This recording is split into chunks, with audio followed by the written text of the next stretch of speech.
Inclusiva sí, especial también. La consigna de los padres de niños con necesidades especiales ha vuelto a hacerse oír. Lo han hecho esta mañana a las puertas del Congreso. Allí estaban las asociaciones de Castilla y León. Estampaban su firma para bloquear por ley cualquier maniobra de cerrar los centros de educación especial. ¿Qué tal? Buenas tardes. La legislatura toca su fin. Esta mañana se ha celebrado la última reunión de los consejeros de Juan Vicente Herrera. Un consejo de gobierno, Rubén Hernández, con muchos expedientes. Muchos expedientes, entre ellos uno especialmente importante para los trabajadores de Nissan en Ávila, casi 27 millones de euros destinados al parque de proveedores de la automoción. La Junta, además, aquí, tras el Consejo, ha pedido explicaciones tras conocer que el Tribunal Superior de Justicia de Castilla y León llevará la ley de caza al Constitucional. Pedir explicaciones no es faltar al respeto. Alguien tiene que explicar por qué ocurre esto en Castilla y León y no ocurre en otros territorios españoles.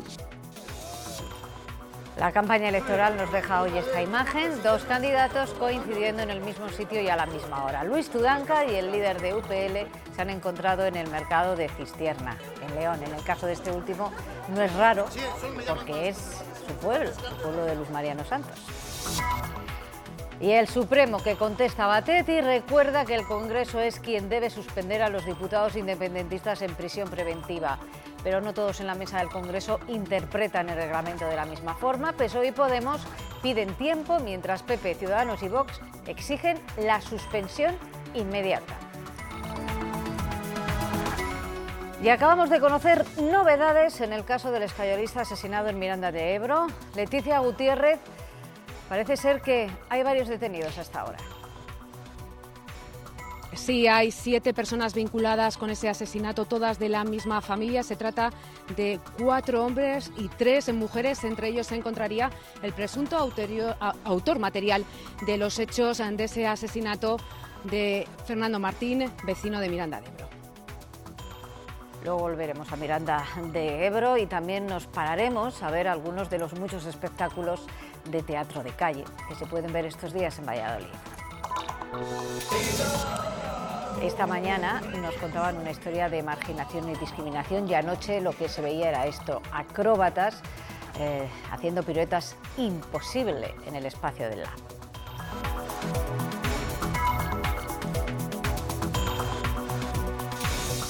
En cuanto al tiempo, se mantienen temperaturas primaverales, excepto en el norte de 3 provincias, Palencia, Burgos y Soria, que contarán con nubes y lluvias débiles en áreas de montañas. Ocasionalmente pueden ir acompañadas de episodios tormentosos.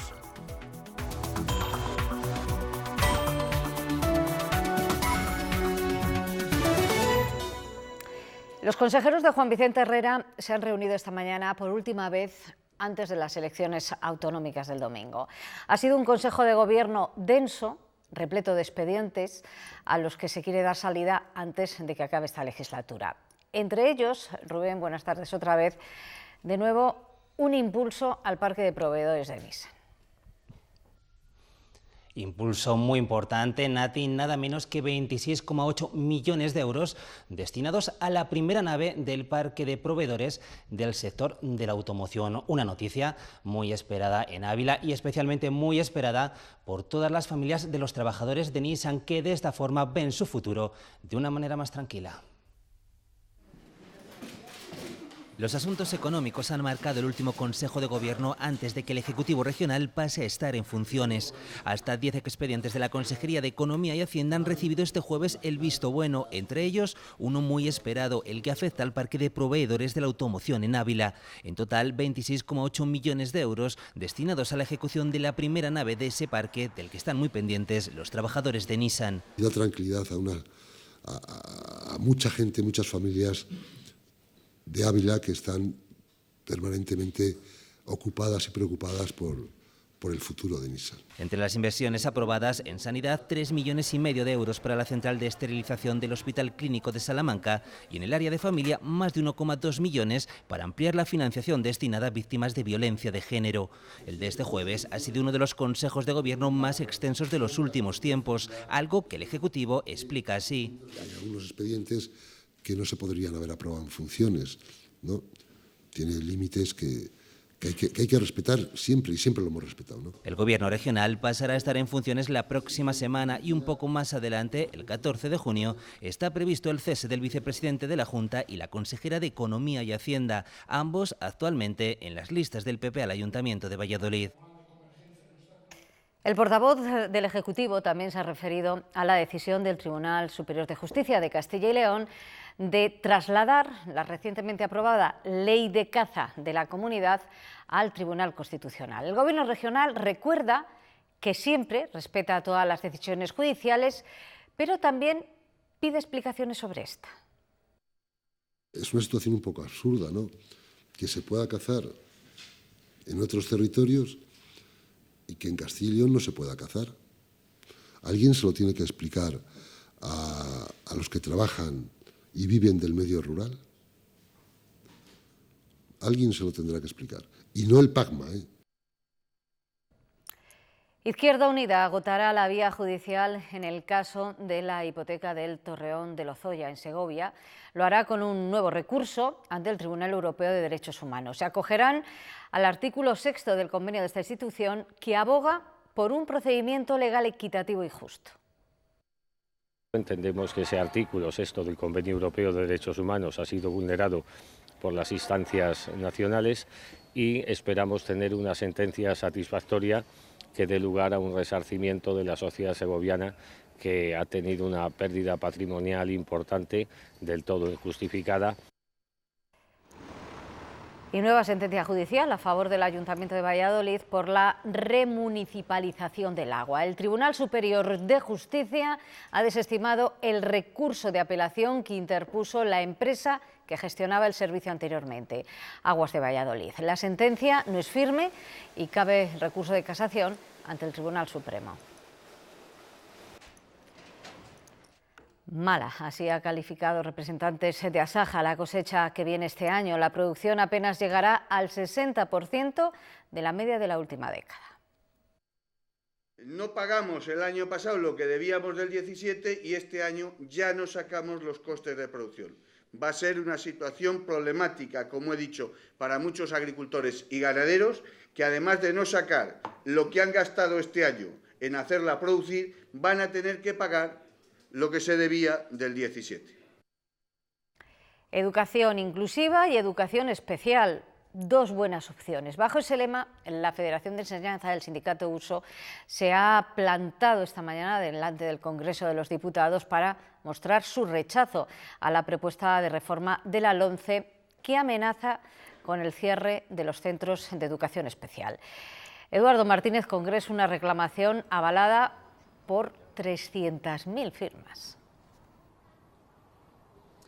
Sí, 300.000 firmas que han entregado esta mañana en el registro del Congreso de los Diputados y que dicen respaldan el buen funcionamiento, el buen trabajo de los centros de educación especial, la satisfacción de las familias y también la implicación de los profesionales. No entienden que se quiera cambiar un modelo que ya funciona bien en la actualidad, cuando aseguran además la mayor parte de los alumnos reconocidos con necesidades especiales ya asiste a la escuela ordinaria e inclusiva. Por eso, ahora que acaba de arrancar una nueva legislatura, piden al próximo gobierno que se conforme y a los grupos parlamentarios del Congreso que les escuchen. Hoy se han reunido ya con el Grupo Parlamentario de Ciudadanos y con el Partido Popular. El PP ha dicho, por cierto, que va a registrar una iniciativa para intentar frenar este cambio en la ley educativa.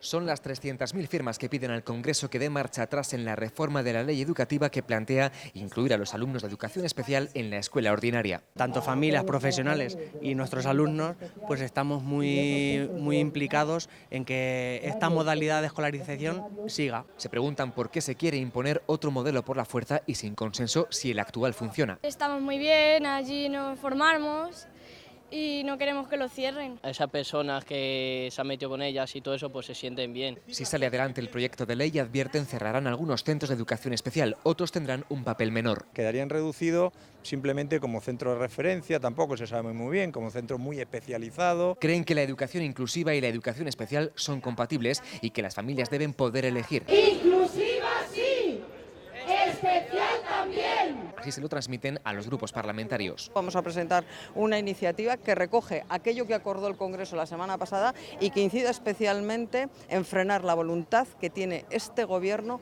de poner fecha de caducidad a los centros de educación especial. En España hay 220.000 alumnos con necesidades especiales, 35.000 están escolarizados en centros de educación especial.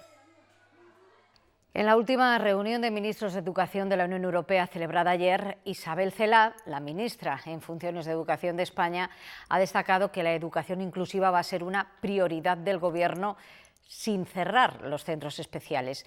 Pretenden dar más apoyos a los colegios ordinarios. En esa línea se trabaja en una experiencia piloto en un colegio público de León. Su espejo es el modelo canadiense. En esta clase inclusiva hay una maestra de infantil que trabaja codo con otras dos educadoras, pendientes de los dos alumnos con discapacidad. Buenos días, Yaya. Mi labor es más asistencial, higiene, alimentación, acompañamiento en todo momento. Yo soy maestra de audición y lenguaje, entonces me interesa sobre todo la comunicación, que el niño hable.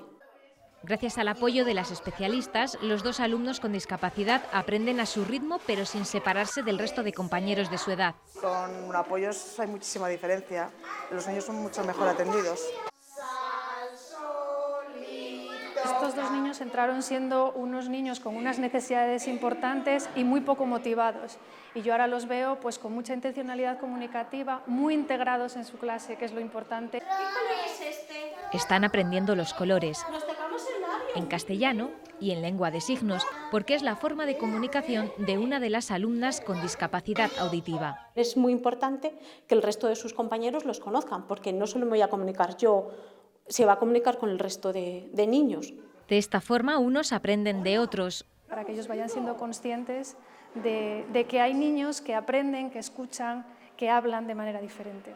Esta es una clase distinta, donde todos se sienten iguales.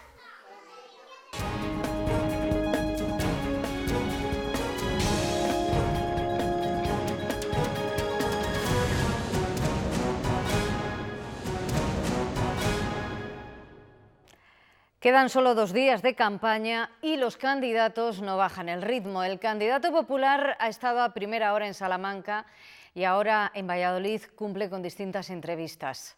Leticia Sánchez. Sí, Mañueco atiende a distintos medios de comunicación. Son las últimas entrevistas de la campaña. Esta noche está a las 9:30 en Castilla y León Televisión. Antes viajará con los periodistas que le acompañamos en la caravana, en el autobús rumbo a Zamora, donde participará en un acto meeting. Por la mañana, como decías, ha estado en Salamanca hablando de sanidad. Mañueco responde a la petición de Igea de un debate sobre sanidad. Parece ser que el señor Igea no le ha debido salir bien el conjunto de los debates. Yo no tengo ningún problema en debatir con quien haga falta, ya lo he hecho una y mil veces. Dice el candidato popular que ya ha habido 2 debates y reitera que Igea quiere cerrar consultorios, lo que el candidato de Ciudadanos calificaba anoche de juego sucio. No quiere la radioterapia en Soria, en Ávila, en Segovia, en Palencia, en El Bierzo. Junto con Ciudadanos también sitúa al PSOE como un riesgo para la sanidad. Donde gobierna el Partido Socialista en las comunidades autónomas están a la cola en educación, en sanidad, en dependencia. Eso es una realidad. ¿Cuál es el modelo que quiere el señor Tudanca para Castilla y León? ¿El de Castilla-La Mancha? ¿El de la Andalucía socialista? Lo decía en las puertas del Hospital de Salamanca, todavía en obras. Pero si las personas de Castilla y León nos otorgan su confianza, voy a dar máxima prioridad a la agilización de lo que considero, lo he mencionado antes, un revulsivo para la ciudad. ¿2020 o 2021? ¿Y por qué no 2019? Donde también remarcaba su mensaje de toda la campaña. ¿Qué pensarán los votantes de Ciudadanos si comprueban que se acuestan el domingo por la noche pensando que habrá ese gobierno moderado de mayoría de centroderecha y se levantan el lunes por la mañana y ven que con su voto se ha entregado el apoyo a un gobierno del socialismo sanchista en Castilla y León. Dirigido a los votantes de Ciudadanos. El eurodiputado y candidato popular en las elecciones europeas, Esteban González Pons, ha pedido concentrar el voto en los partidos moderados, declaraciones que ha realizado en Segovia, donde Pons pide a los votantes comportarse como adultos para no seguir poniendo en riesgo el futuro de la Unión. Europa es un proyecto adulto y exige a los europeos que nos comportemos frente a ella como adultos. Y comportarse como adultos en estas elecciones es no votar con frivolidad y ser conscientes de que solo votando a los grandes partidos de centro la Unión Europea sobrevivirá. Europa sin Unión Europea no tiene futuro. La caravana socialista está esta mañana en el norte de Palencia y de León hablando de sanidad. Carmen Ibáñez, y además ha habido encuentro en Cistierna con otros candidatos. Sí, Nati, buenas tardes, concretamente con Luis Mariano Santos de UPL, con quien Luis Tudanca ha bromeado sobre si era una casualidad o no que varios partidos políticos hayan coincidido en el mismo municipio a la misma hora, porque aunque no se han cruzado, también estaba Isabel García Tejerina, diputada del Partido Popular. Acto seguido, el candidato socialista ha viajado hasta aquí, hasta Guardo, donde igual que hizo en el norte de León, ha hablado de sanidad. En Cistierna, Luis Tudanca ha puesto en valor el esfuerzo de ayuntamientos como este, que han mantenido solos las residencias de mayores ante la pasividad, dice, de la Junta. No se ha construido ni una sola plaza de residencias públicas para nuestros mayores en todos los años en los que la Junta ha tenido las competencias, y eso ha provocado un déficit y un sobreesfuerzo de ayuntamientos, de diputaciones. Promete 2.000 nuevas plazas públicas para la tercera edad y un grupo de trabajo que relance la atención primaria en menos de 100 días. Una nueva atención primaria en Castilla y León, que es la base del sistema, que es lo que garantiza la igualdad en el acceso, con incentivos a los profesionales. Blindar las urgencias nocturnas y un plan de inversiones prioritarias para mejorar infraestructuras son otras de las promesas. Una tarjeta sanitaria infantil para que aquellos menores con una enfermedad crónica, una enfermedad rara o una discapacidad grave tengan de forma gratuita el acceso a los medicamentos y a los productos ortoprotésicos. Y de paseo por el Mercadillo se ha encontrado con el candidato de UPL. Hoy estamos aquí todos, ¿no? Esto no es casualidad, ¿no? Con el que ha bromeado sobre la casualidad o no de que tres partidos estuvieran en el mismo escenario la misma mañana. El candidato de Podemos a presidir la Junta ha estado en Aguilar de Campo, en Palencia. Pablo Fernández ha querido evidenciar la falta de médicos en el medio rural. La sanidad ha sido hoy el caballo de batalla de Pablo Fernández en una zona donde escasean los profesionales médicos. De hecho, aquí, en Aguilar de Campo, los niños llevan 6 meses sin pediatra. El próximo día 26 nos jugamos que haya especialistas en todas las comarcas de nuestra tierra, que haya especialistas suficientes en Aguilar de Campo y que toda Castilla y León cuente con personal sanitario que garantice una atención sanitaria digna independientemente de dónde residan las personas, independientemente de su capacidad económica.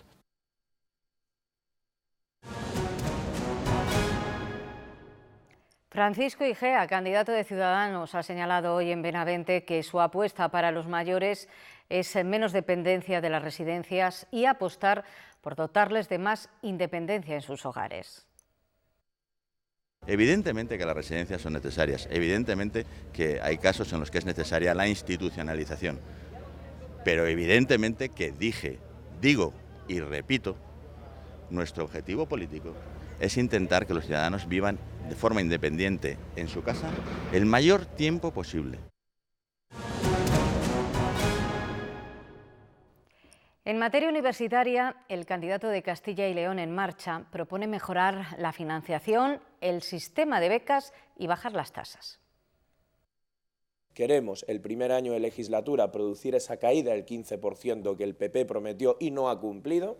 Queremos a mediados de la legislatura alcanzar de nuevo la caída de tasas necesaria para volver a ser la comunidad más barata en materia de tasas y queremos en el año 2030 la gratuidad total de la universidad. La UPL tiene dos puntos clave en su programa electoral: la defensa del leonés y la defensa de León como punto clave en el mapa logístico del noroeste español. La situación geográfica de León como punto central del noroeste, en el que confluyen varias vías de comunicación, tanto por tren como por carretera, lo convierten en un nudo logístico que hasta ahora, según la UPL, ha estado infrautilizado. Luis Mariano Santos apuesta por impulsar los polígonos de Villadangos del Páramo y Torneros. Si la UPL tiene una posición de fuerza y podemos decidir, que nadie dude que vamos a seguir ampliando esa cátedra y que vamos a seguir dotándola de todos los medios económicos para que pueda seguir realizando esa labor que para nosotros es fundamental. Otro de los objetivos de la Unión del Pueblo Leonés pasa por seguir protegiendo, por una parte, e incentivando el conocimiento del leonés. En este ámbito, una de sus prioridades era crear una cátedra de estudios leoneses y ya es una realidad. Desarrollar la plataforma logística de Torneros y sumar esfuerzos para conseguir realmente que ese nicho de empleo que puede ser el desarrollo de nuestra posición estratégica en cuanto a la logística tenga al final, la entrada de los empleos que todos estamos buscando. La UPL apuesta por crear una partida presupuestaria estable y mantenida año tras año para el fomento de la lengua leonesa. Vox ha celebrado en Valladolid su acto central de campaña. Allí, José Antonio Ortega Lara ha arropado al candidato a la presidencia de la Junta, a Jesús García Conde. Ortega Lara ha apelado al voto necesario y ha hecho un llamamiento a los jóvenes. Sed inteligentes para saber lo que os conviene en cada momento y tened activo el espíritu crítico para discernir con claridad quién os dice la verdad y quién os miente. Los 6 candidatos a la alcaldía de la capital leonesa de partidos con representación debatieron anoche en la 8 de León. Lo hicieron sobre temas, entre ellos la pérdida de población de la ciudad, la deuda municipal o los planes para el casco histórico. Durante 2 horas plantearon y debatieron sus programas electorales con compromisos concretos. Y vamos a continuar generando empleo sin subir los impuestos. Vamos a continuar aumentando el parque tecnológico. León ha perdido 10.000 habitantes en 10 años y lograr revertir esa tendencia es uno de los objetivos. Hemos propuesto también un pacto de ciudad por el empleo, un pacto transversal, institucional, que además somos conscientes que para que León salga de la situación actual en la que se encuentra es necesario la colaboración institucional. Según las encuestas, la llave de la gobernabilidad del Ayuntamiento de León estará en Ciudadanos. El 26 de mayo, como digo, salimos a ganar y quizá esa pregunta de pacto se la tengan que hacer a otro partido político. Podemos, Equo e Izquierda Unida coinciden en que el municipio de León necesita un replanteamiento integral. Una reforma completa del Plan General de Ordenación Urbana. Es un plan que se ha quedado obsoleto porque estaba pensado para una ciudad en crecimiento. Tenemos que repensar el municipio, pero no de aquí a mañana, de aquí a 15, 20 años vista. Para revertir la despoblación, propuestas también para jóvenes empresarios. Crear una oficina para que aquellos emprendedores, aquellos jóvenes, aquellas personas que quieran montar una empresa puedan dirigirse a esta oficina. El domingo tendrán la palabra los leoneses.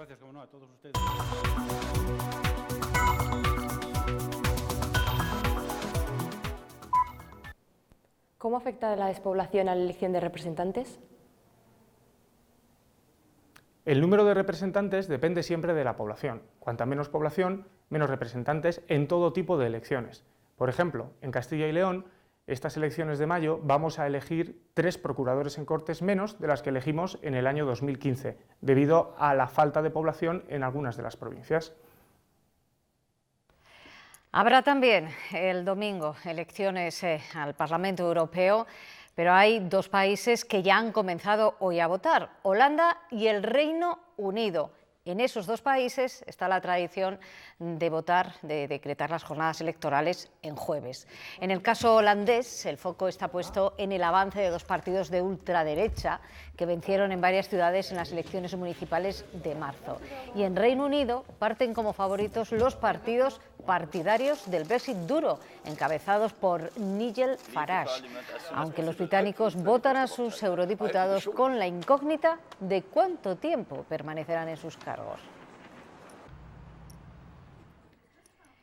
Y es que estos comicios pueden ser la puntilla definitiva para Theresa May. Según The Times, la primera ministra británica se plantea presentar mañana mismo su dimisión después de haber perdido el apoyo de la mitad de sus ministros y de la mayoría de su partido por la gestión del Brexit.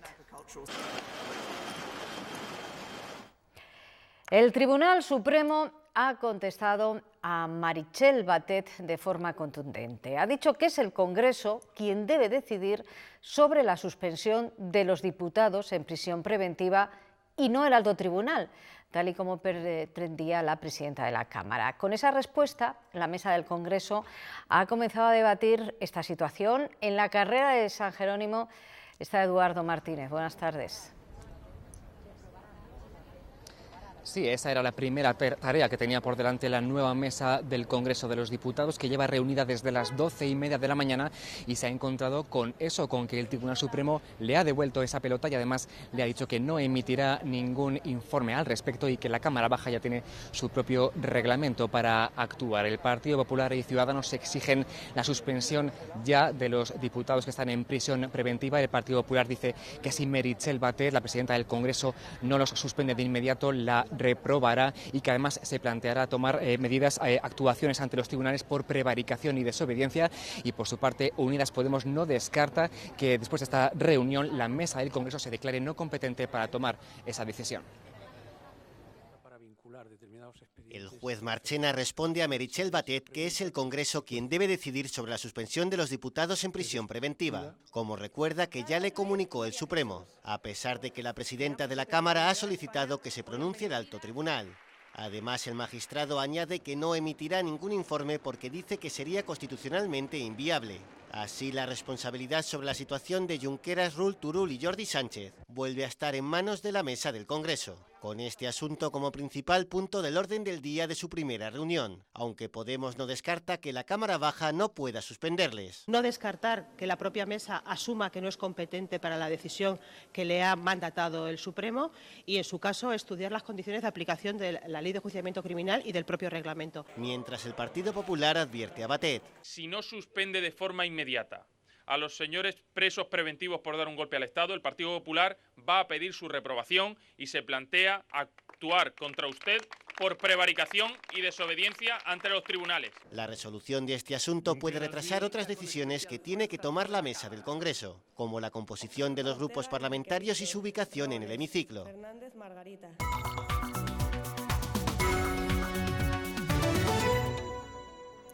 Esta madrugada se han producido nuevos y contundentes datos en torno a la muerte violenta de un hombre en Miranda de Ebro ocurrida a principios del mes de mayo. Su cadáver fue encontrado por un excursionista, estaba semienterrado en los entornos de la laguna de Montañana. Nos vamos hasta Miranda, Leticia. Sabemos que hay 7 detenidos, pero ¿qué relación tienen entre ellos? Buenas tardes, Nati. Pues los 7 detenidos tienen vinculación familiar. Se trata de 4 hombres y 3 mujeres. Entre ellos se encontraría el presunto autor material de los disparos que acabaron con la vida del escayolista Fernando Martín. Todas las detenciones se han producido en este bloque de viviendas del barrio de Andúba, en 4 viviendas diferentes en las que también vivía el fallecido. La policía llegaba aquí poco antes de las 3 de la madrugada, se marchaban a las 2, pero la operación no se da por cerrada porque puede haber más detenciones. Este edificio es muy conocido en Miranda por su conflictividad. Nadie aquí quiere hablar de lo sucedido, de esas detenciones por el asesinato del escayolista mirandés Fernando Martín, que fue encontrado el pasado 6 de mayo. Estados Unidos no ejecutará al español Pablo Ibar, aunque se va a pasar el resto de sus días en la cárcel. Un jurado de Florida le ha condenado a cadena perpetua por considerarlo culpable de un triple asesinato cometido en el año 1994 y por el que hace 16 años fue condenado a pena de muerte. Ibar siempre ha mantenido su inocencia y ha denunciado irregularidades en el proceso judicial. El juicio no salió bien porque salió culpable, pero por lo menos la sentencia salió a favor, así que por lo menos no es pena de muerte. La Guardia Civil ha desmantelado una plantación de marihuana en una vivienda de Laguna de Duero, en Valladolid. El detenido es un hombre de 33 años y se dedicaba a la plantación, al cultivo y a la elaboración de venta al por menor de marihuana. Utilizaba un garaje anexo a la vivienda donde cultivaba y secaba las plantas. Y en otra provincia, en Salamanca, la Policía Nacional ha detenido a una mujer acusada del secuestro de su hijo de 2 años. La mujer huyó el año pasado de Fuerteventura, violó así las condiciones de la custodia del menor y desde entonces permanecía en paradero desconocido. La búsqueda y detención de la mujer fue ordenada en marzo de 2018 por el juzgado canario después de que la madre decidiera abandonar unilateralmente la isla. Tenía que comunicar al padre obligatoriamente cualquier cambio de domicilio y nunca abandonar Fuerteventura. En ese momento se inició una búsqueda que acababa ayer en el paseo de la estación de Salamanca con la detención de la madre y la recuperación del menor, que ya ha sido trasladado junto a sus familiares en Canarias.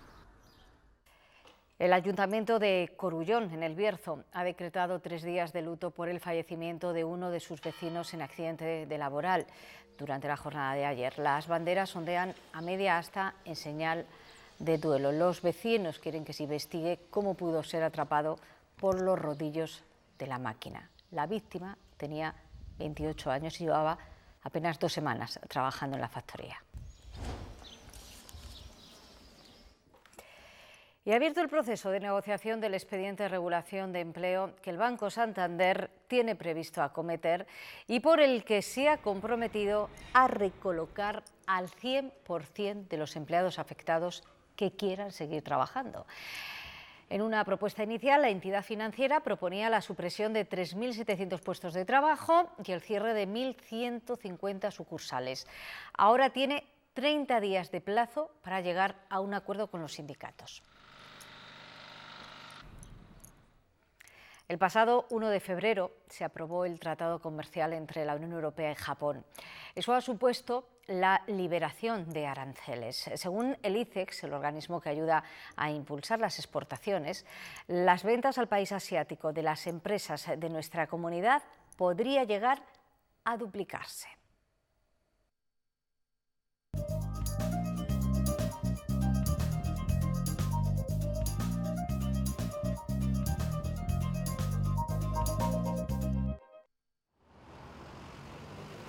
Japón es el mercado número 20 para Castilla y León. Más de 350 empresas de nuestra comunidad venden sus productos al país asiático. Más de la mitad de ellas lo hacen de forma continua. Aplicando la paciencia, el ganar la confianza del cliente japonés, preparar el producto con la imagen y a las dimensiones, en los tamaños, en las formas de presentación que ellos piden, y seguro que se puede conseguir una duplicación de las exportaciones. El sector que más exporta es el de la automoción. Las más beneficiadas serán las empresas de componentes. Tenemos como algunas empresas como de autopartes, una ocasión muy importante para acercarnos mutuamente, no solamente vender, exportar, I+D, y como encontrar nuevos como modelos de negocios. El segundo sector es el agroalimentario y las empresas que más exportan, las bodegas. Para los importadores japoneses es fundamental tener un contacto directo con sus productores. El que vengan a casa y vean, estén con la gente, con la propiedad, con la familia, con el enólogo, con la gente de campo, que entiendan el proceso, son muy exigentes en términos de proceso. Las exportaciones de nuestra comunidad a Japón el año pasado alcanzaron los 160 millones de euros. ¿Cuántas veces hemos dicho eso de que nos gusta un cuadro cuando nos dice algo? El problema es que en muchas ocasiones no entendemos lo que nos está diciendo. Ocurre sobre todo con las nuevas tendencias, algunas ya del siglo pasado, que revolucionaron totalmente y para siempre el mundo del arte. El Museo Reina Sofía ofrece ahora un curso gratuito para aprender a mirar el cubismo. Para entender el arte no basta con mirar un cuadro, y en el caso del cubismo menos. Este movimiento va más allá de la técnica o de sus protagonistas. El primer paso es abordar el contexto. El cubismo responde a toda la experiencia de la modernidad, es decir, que es inseparable del siglo XX, es inseparable del nacimiento del cine, de la fotografía, también de la ciencia moderna. Por primera vez, un museo de arte contemporáneo nos pone más fácil esta perspectiva con un MOOC, un curso online gratuito. El Reina Sofía y la Fundación Telefónica se han unido para ofrecer lo más relevante de las vanguardias artísticas en formato digital. El mundo digital permite realmente difundir y dar alcance a la cultura. A través de más de 2 horas de píldoras de vídeos, cualquier persona puede aproximarse a este movimiento. No necesitas leerte un tratado sobre el cubismo de 200 páginas. Puedes ver 3 o 4 vídeos y comprender de manera bastante clara por qué el cubismo se hizo de esa manera, por qué triunfó y la influencia que ha tenido posteriormente. Foros, lecturas recomendadas, test y otras actividades completan las propuestas del MOOC para adaptar nuestros conocimientos a nuestros intereses. Aunque para apreciar el cubismo, nada como ver los cuadros en directo. Lleva más de 2 décadas dedicado a las marionetas y ahora obtiene una recompensa. La segoviana Sonia Zubiaga ha recibido la beca internacional de la Asociación Internacional de Ciudades Amigas de la Marioneta. Gracias a esa beca, ahora va a poder transmitir su formación a los más jóvenes para que no se pierda el oficio del titiritero. Ana y Juan, o Juanito y Ana, como a ella les gusta llamarles, desde ahora serán aún más internacionales. La Asociación Internacional de Ciudades Amigas de la Marioneta ha concedido 6 becas para que los títeres no se pongan fronteras en sus viajes. Ella, la segoviana Sonia Zubiaga, lo hará gracias a su proyecto Sembradores de Bufones, la única representación española dentro de los becados. Se les forma a estos marionetistas y luego después, con esa formación, hacen pues unos talleres, organizan unos espectáculos que serán propios o que serán individuales o colectivos, y la idea es llevarles a un festival muy importante que es el Festival de Charleville-Mézières en Francia. Con el objetivo de cuidar y mimar a un sector, el de los títeres, que aunque se encuentra en buen estado de salud, es muy pequeño. El titiritero es un trabajo a veces solitario, a veces de poca gente, a veces de grupitos pequeños. Entonces tienes que tener ese carácter, ¿no? de poder estar tú, a veces compartiéndolo con poca gente. Intimidad es la que tendrán a partir de ahora Juanito, Ana y Sonia en este viaje que acaban de emprender para hacer de los títeres los mejores narradores de historias jamás contadas. Fueron los ganadores en el año 2003 y este 2019 esperan repetir la hazaña. Nos referimos a la compañía El Imperdible, que estos días actúa dentro del TAC, del Festival de Teatro de Calle de Valladolid. Con el espectáculo Persecución cuentan la historia del pueblo gitano. Persecución, marginación, desasosiego, historia basada en un disco del Lebrijano del mismo nombre.